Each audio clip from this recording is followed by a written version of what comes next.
নমস্কার বন্ধুরা, আমি সোমা বলছি। আশা করছি আপনারা সবাই ভালো আছেন। আমি করব মোচার ঘন্ট বড়ি দিয়ে। কড়াতে তেল দিয়েছি। এবার আমি বড়িগুলোকে ভেজে নেব। তেল গরম হয়ে গেছে, বড়িগুলো ভেজে নেব। বড়িগুলো আমি ভেঙে নিয়েছি,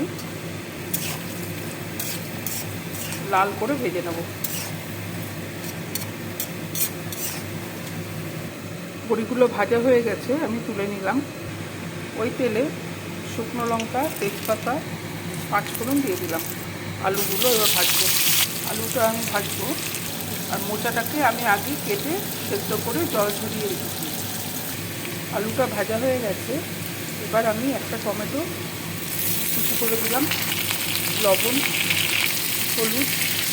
মোচার এই ঘন্টটা একটু মিষ্টি মিষ্টি হবে। আমি 1.5 চামচ মতো চিনি দিলাম। আদা বাটা, জিরে গুঁড়ো আর লঙ্কার গুঁড়ো।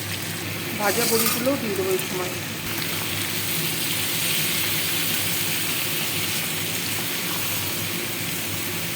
একটু জল দিয়ে কষিয়ে নেব।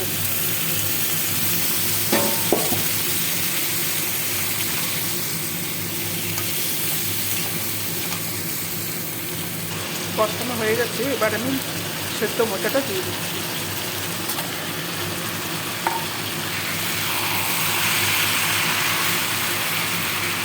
ঢাকা দিয়ে কিছুক্ষণ রাখবো আলুটা সেদ্ধ হওয়ার জন্য। আলুটা সেদ্ধ হয়ে গেছে।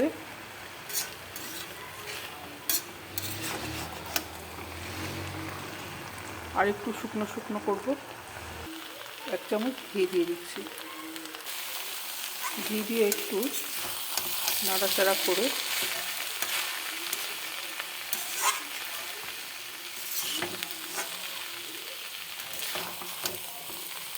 নামিয়ে দেবো আমি।